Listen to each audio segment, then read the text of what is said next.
Ya jadi tadi pagi ada kejadian karena ponakanku si Kala Madali, dia itu mau pergi sekolah gitu. Jadi kejadiannya tadi sekitar jam 7.22 pagi ya, dari daerah rumahnya di daerah Ampera, terus mau ke sekolahnya dia tuh di daerah Pondok Labu gitu. Nah memang setiap hari itu diantarnya memang naik motor gitu.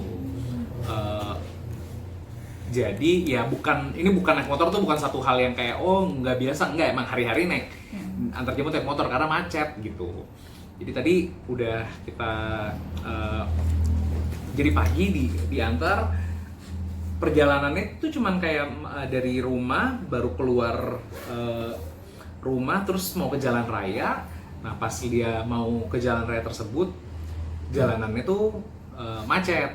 Akhirnya si yang bawa tuh namanya Faisal. Faisal itu adalah yang jagain rumahnya Kak Iya, Mama Sanung. Kebetulan kakakku Mama Sanung lagi pada umroh gitu. Jadi di rumahnya lagi nggak ada orang tua lah gitu. Akhirnya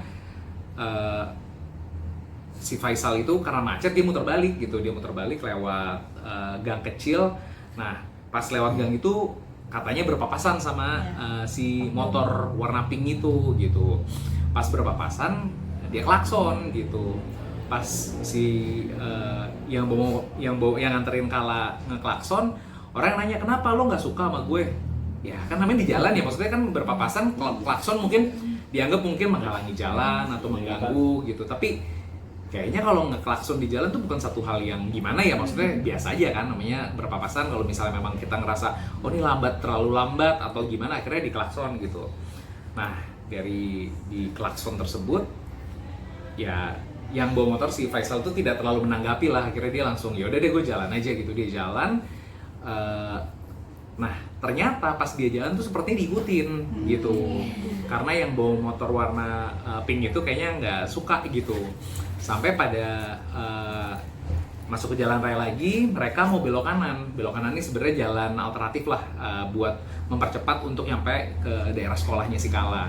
Tiba-tiba pas lagi mau belok kanan, ada motor menghadang gitu. Ternyata si motor yang pelaku inilah yang tiba-tiba pas menghadang, menghentikan, nggak babi bu bebo, tiba-tiba dipukul gitu si Faisalnya. Nah ini kan sebenarnya si Faisalnya dipukul sampai akhirnya tersungkur jatuh kan.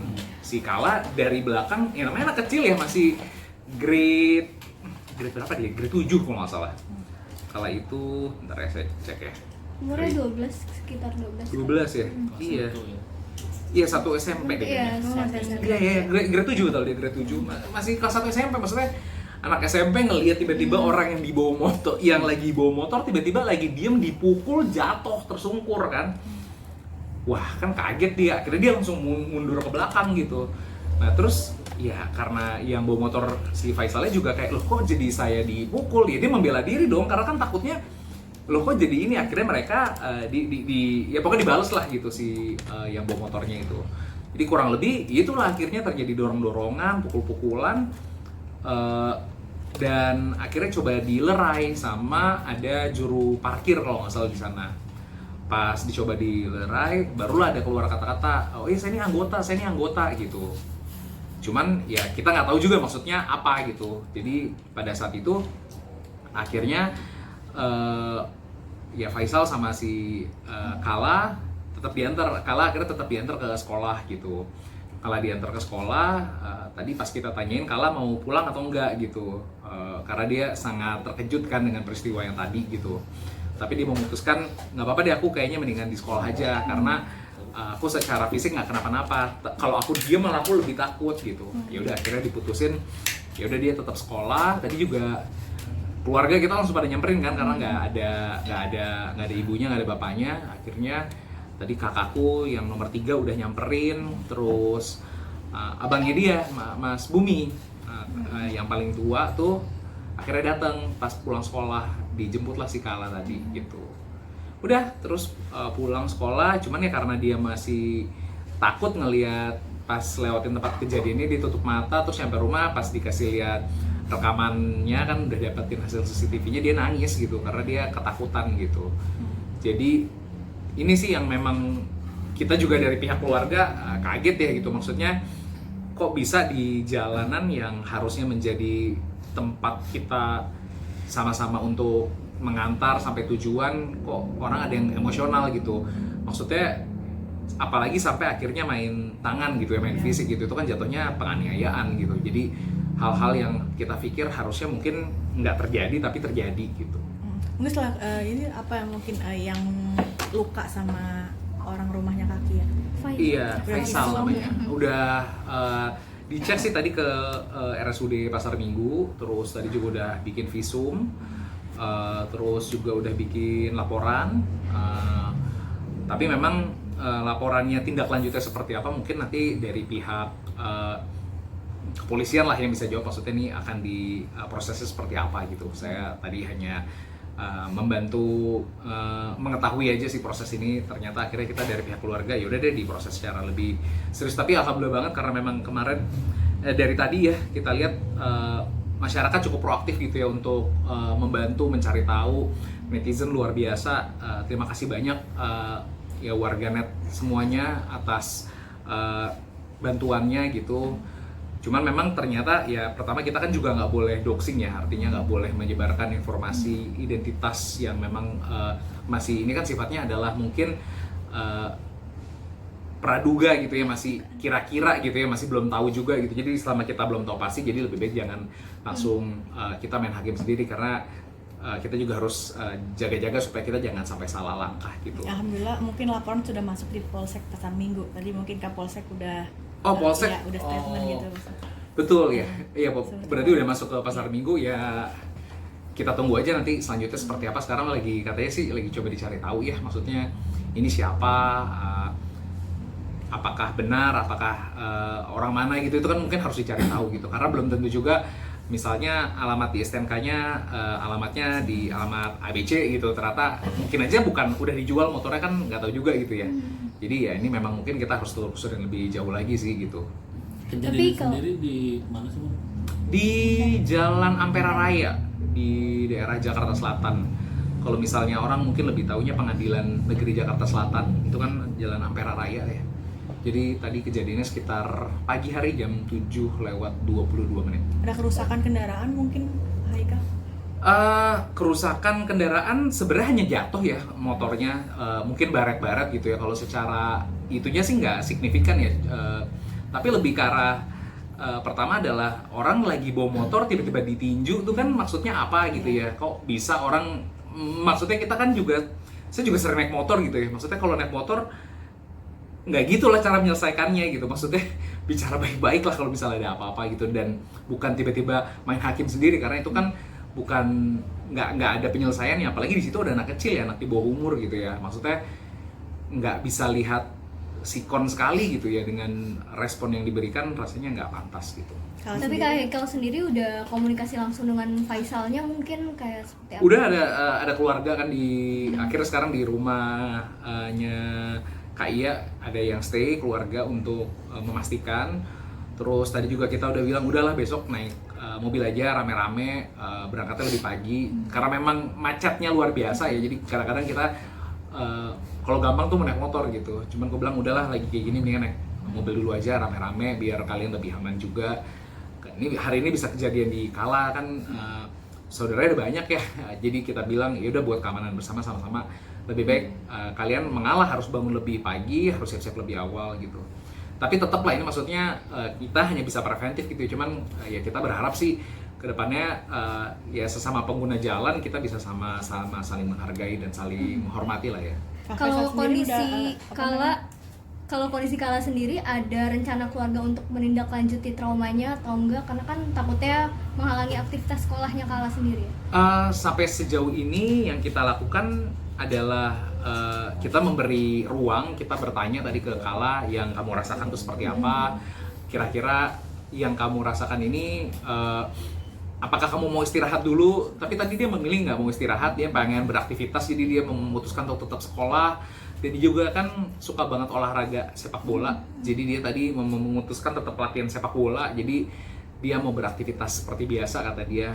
Ya mungkin gimana ya cara orang recover dan mencerna itu kan ada yang berdiam diri di rumah gitu, ada yang memang yaudah deh saya mendingan tetap aktivitas supaya saya juga nggak masalah gitu.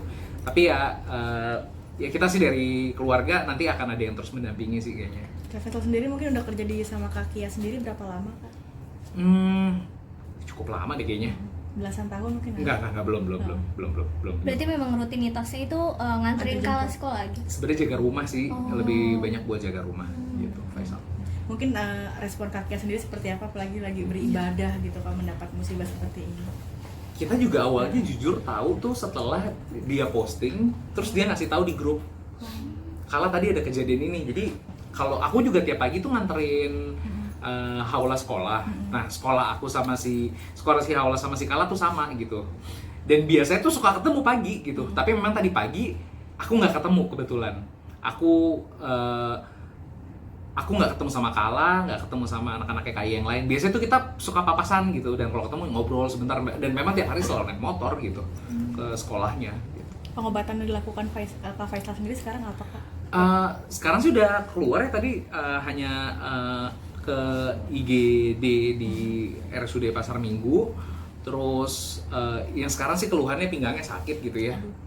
Cuman kalau tadi kita tanya, masih belum ada mau ditindak kemana gitu ya, karena tadi ada pihak kepolisian juga udah datang, udah kayak cek TKP ya gitu untuk ngelihat tempat kejadian perkara, dilihat terus ditanyain kronologisnya seperti apa, terus bikin BAP. Itu sih yang tadi udah dilakukan. Kayaknya kan Kala sendiri kan berumur kayak, dan juga tadi sempat bilang kalau ada trauma, apakah ada rencana untuk ke psikolog nggak sekarang? Mungkin ya, karena yang pertama adalah kita pengen kasih Kalanya juga kenyamanan gitu ya. Jadi kalau misalnya Kalanya nyaman untuk berbicara sama seorang profesional, pasti kita akan mengarahkan. Tapi sejauh ini Kalanya memang merasa belum perlu. Cuman tadi memang dia nangis setiap lihat tempat itu gitu. Jadi kita lagi memikirkan juga siapa memang yang paling baik, apakah harus dikonsul ke profesional atau gimana gitu. Kak mungkin boleh nggak sih disambungin sedikit ke Kak Kia? Oh iya, kenapa? Disambungin sedikit, mungkin telepon ke Kak Kia. Iya, bisa. Dia lagi, bentar ya, saya nggak tahu deh. Kayaknya dia lagi coba apa ya di sana ya? 4 jam kan?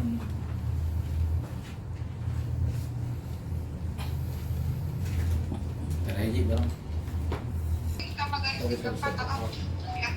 Oke, Boleh video call. sebentar ya Kak, nih dia. Kakak! Iya. Kak Kia, mungkin kita turut prihatin terkait kondisi Kala sendiri Kak. Seperti apa Kak mungkin kelanjutannya nih sebagai seorang ibu, apalagi Kakak lagi jauh sama anak gitu Kak? Ya intinya yang aku tahu tuh cuma yang diceritakan sama Faisal apa yang terjadi. Dan tadi kita yang tahu apa? Ya jadi yang aku tahu tuh cuma apa yang kronologi yang disampaikan sama Faisal. Terus tadi aku juga udah lihat CCTV-nya. Sebenarnya aku lebih concern juga ke traumanya Kala sih gitu, karena apa ya namanya pasti kan dia shock banget, dia trauma banget juga ngeliat situasi kayak gitu, lagi di atas motor berdua, tiba-tiba yang nyupir Umia di depan itu langsung dipukul, langsung jatuh dari motor gitu. Jadi kalau aku juga mikirin traumatik Kalanya buat kedepannya aja sih, karena situasi tadi mungkin kita orang gede juga pasti gitu kan, apalagi anak umur 12 tahun gitu ngeliat situasi itu. Kak Kia, rencana pemulihan untuk Kala seperti apa Kak Kia? Pemulihan traumanya seperti apa? Rencana pemulihan traumanya Kala seperti apa? Apakah ingin ke psikolog atau? Ya karena aku lagi jauh sih, aku dititipin sama adik-adik aku di sana sama mama papa. Jadi kayak tadi Kala tuh punya kebiasaan, dia kalau ada sesuatu yang terjadi sama dia tuh mendam perasaannya, dia tuh nggak pengen orang tahu dia lagi sedih, dia lagi sakit gitu. Jadi dia kalau sakit pun biasanya dia ngumpet ke kamar, terus ya udah nangis di kamar sendiri gitu. Aku harus nyari dia gitu. Jadi aku tahu buat dia nih hari ini cukup memukul dia, dan ternyata pas kejadian dia juga memilih buat nggak nelfon aku Mas Sanu karena dia bilang takut bikin aku Mas Sanu khawatir, dan dia kan langsung sekolah. Terus langsung sekolah juga gurunya ternyata dia nggak ceritain, temen-temennya nggak dia ceritain gitu. Jadi dia mendam perasaan sendiri. Taunya tadi pas dijemput sama kakaknya sama Mas Budi ke sekolah, pas lewat jalan itu dia nutup mata, terus sampai rumah mbaknya bilang kayak Kala mojok nih lagi nangis gitu. Jadi ya sedih sih karena aku nggak bisa nemenin di sana. Jadi aku yang bisa aku lakuin, aku lagi titipin Kala sama adik-adik aku sama mama papa juga. Kondisi Kak Faisal sendiri, apalagi kan mungkin dapat beberapa luka nih Kak, seperti apa? Aku belum terlalu ngobrol, tadi cuma dikirimin foto aja, cuman aku bilang ya biar valid visum ya, karena kan tingkat sakit orang beda, mungkin dia ngerasanya seperti apa, taunya hasil dalamnya seperti apa, jadi aku nggak bisa jawab terlalu banyak karena aku nggak di sana. Kak mungkin udah masuk laporan ke Polsek Pasar Minggu? Alhamdulillah udah, terus banyak banget yang ngebantu, jadi jujur aku di sini terharu banget karena aku lagi jauh, tapi kayak banyak banget orang yang bilang udah kita bantuin, kita urusin, kita apa gitu. Jadi aku sama Mas Hanung jadi ngerasa dari tadi kita kayak ya Allah banyak banget ya, Allah tuh kayak udah tenang aja nggak usah terlalu pusing gitu karena banyak banget orang yang mau ngurusin di situ. Jadi ya alhamdulillah, makasih buat yang ngasih perhatian, buat yang ngurusin juga. Ya aku sebagai ibu lagi sedih aja nggak bisa nemenin anak di situ, tapi ya nggak apa-apa lah, insya Allah Kala bisa tumbuh jadi anak yang mentalnya jadi lebih kuat lagi. Tadi juga langsung bilang pengen les taekwondo lagi karena ngeliat situasi gitu bahwa oh ternyata ilmu bela diri itu penting banget dimiliki sama seseorang, dia jadi paham itu juga. Kak mungkin plan pulang dari umroh kapan Kak Kia? Mestinya baru nyampe Jakarta tanggal 2. Oke, mungkin Kak untuk penegakan hukumnya sendiri akan seperti apa nih, berharap dari orang tua Kala sendiri nih Kak? Enggak sih, kalau aku emang cuma bantuin Faisal buat buka jalan buat dia ketemu sama pelakunya, supaya pelakunya juga belajar kalau orang kan kita namanya di jalan kita harus saling hargai satu sama lain, nggak bisa main hukum sendiri, menyakiti orang lain kan itu mengancamnya juga nyawa ya gitu kan, tindakan yang pelakunya lakuin gitu. Jadi supaya nggak terjadi di mana-mana lagi, jadi orang tahu sekarang kalau mau bersikap seperti apa ke orang lain, mereka akan paham kalau di Indonesia tuh ada hukum, jadi nggak bisa main hakim sendiri seperti kejadian yang tadi. Kak membuka mediasi atau jalan damai nggak Kak, atau tetap jalan proses hukumnya walaupun nanti seandainya si pelaku meminta maaf gitu? Aku nggak kebayang karena bukan aku yang mengalami langsung, jadi nanti yang penting ketemu dulu sama pelakunya, makanya aku berharap bisa silaturahmi dulu sama pelakunya, bisa ketemu dulu. Nanti urusan mau gimana kan karena yang ngalamin langsung bukan aku tapi Faisal, nanti ya aku serahkan ke dia juga ya. Cuman aku ya pastinya kan harus ada hal yang membuat orang itu supaya nggak melakukan hal kayak tadi lagi gitu, harus ada efek jerahnya juga. Tapi sempat sampai mengganggu kakak lagi ibadah di sana nggak sih Kak dengan kejadian ini Kak? Pastinya sedih, tapi buat aku lagi di tempat terbaik untuk minta pertolongan sama Allah, karena baik anak, harta atau apapun kan semuanya bukan milik aku ya. Jadi emang aku cuma dititipin sama Allah, jadi walaupun aku lagi jauh ya aku balikin lagi sama Allah aja. Kak ada Makasih ya rencana untuk komunikasi sama saksi yang di TKP, kan kabarnya ada juru parkir yang bantu ngelerai dan bahkan ada ibu yang meluk Kala. Aku udah minta tolong orang kantor sih buat nyari tukang parkirnya juga, karena polisi juga udah nanya saksinya siapa aja dan lain-lain, jadi pasti akan berkabar sama mereka semua yang ada di sana. Oke, selamat ibadah, Kak Kak. Kia. Baik-baiknya ya Kak. Ya, makasih. Assalamualaikum. Waalaikumsalam. Makasih, Kak, ya. Udah. Merinding ya lagi umroh. Ya, Nanti ya. gimana sudah? Sudah sesi 2.